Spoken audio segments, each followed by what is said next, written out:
You know that it's fun to go out, except I never leave my house. I'm either at work or home, and it seems kind of pathetic just drinking alone. So if you got nothing going on, have some drinks with Ron.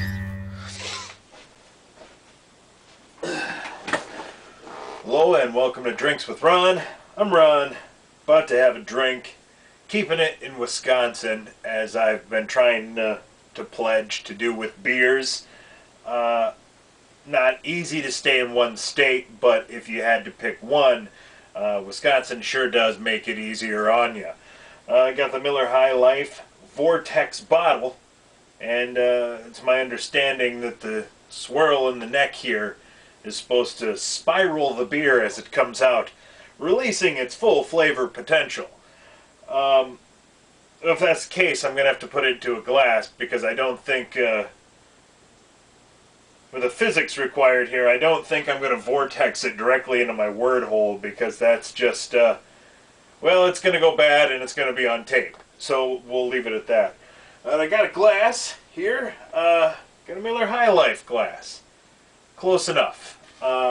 This is actually, I got this glass from, we just cleaned out her grandpa's trailer, and a few of these got donated to me. Kind of a here, nobody wants this stuff, take it, we don't want to throw it away. So I got a few things. I say the High Life glass is pretty cool. I also got an old style chalice, which I have since used to drink lacrosse lager, which you'll know from previous episodes is the original old style recipe. I'm particular about that. So yeah, it got me thinking. One of my favorite things that I got from my grandpa was actually this Miller Lite Light. I went out to their house one day, and talk about coming into an awkward conversation. Essentially, hey, what do you want in the will? If you know my family at all, it was probably more like, what do you want after we're dead? Probably something almost, she probably said that at one point. After we die, what do you want? Well, my favorite thing when I came out here was always that High Life light in the back room. So Grandpa got up and walked down the hallway, and about 2 minutes later he come back with a cardboard box and this thing all wrapped up. Cord was still all folded up and wrapped around like factory. Had the original box that he got the damn thing in. I mean, of course they had the box. That's my grandparents.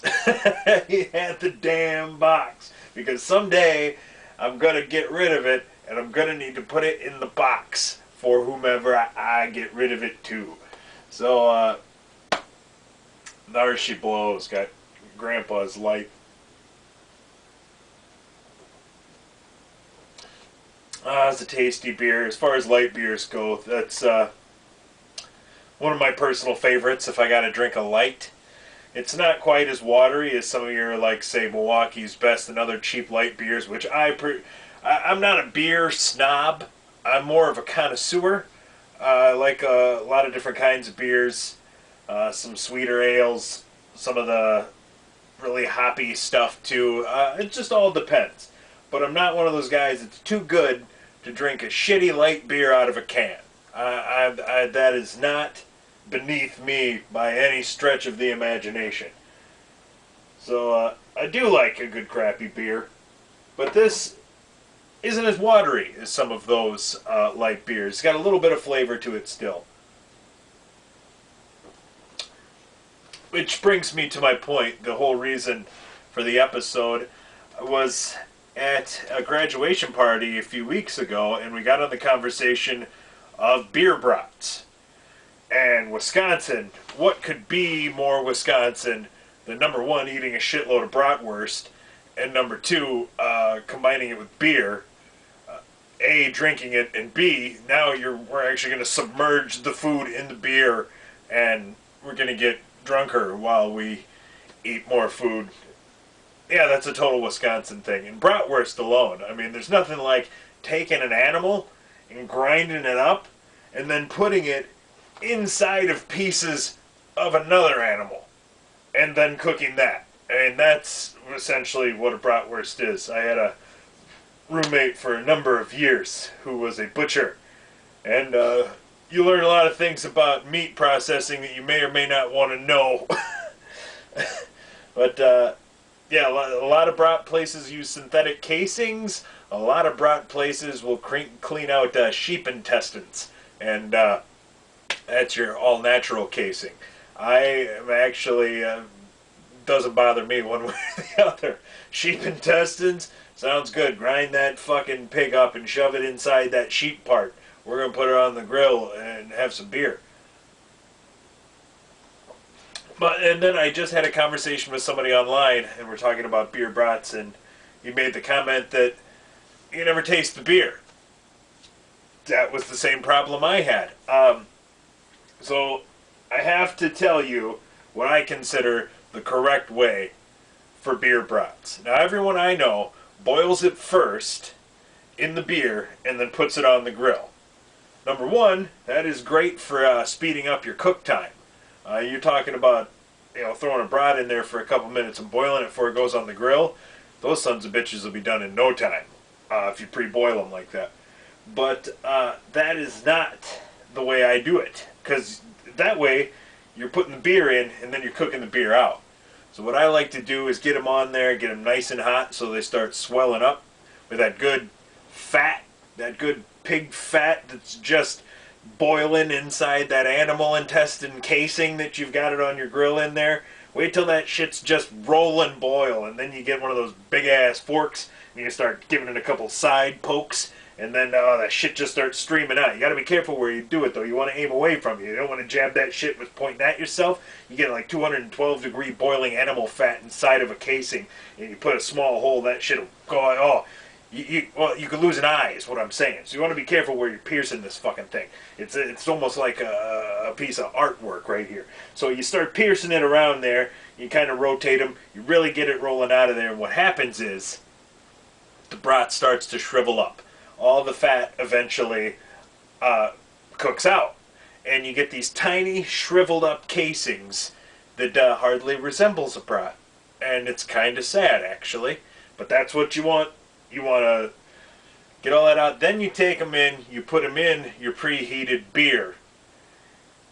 And you wait a couple minutes, and those brats will swell back up to full brat size. They just take the beer in and make up for the fat that you drained out, which in my mind has to be, a little bit more healthy. If you can consider anything with boiling fatty animal meat in beer healthy, I would say that's probably your best route. But yeah, that way you put the beer in at the end, you can totally taste it. Like I said, if you reheat one later in the microwave, your whole kitchen smells like beer, and your plate's got a little beer pool. It's very gratifying. You know the beer went in there. You see it come back out, and you say, ah, yes, that answers that question. I am sure the beer went into the brat this time. And I prefer crappy beer for boiling brats. I will sometimes specifically, I'll go buy like a Camo.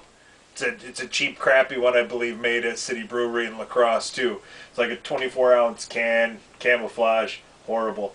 Another one, Steel Reserve.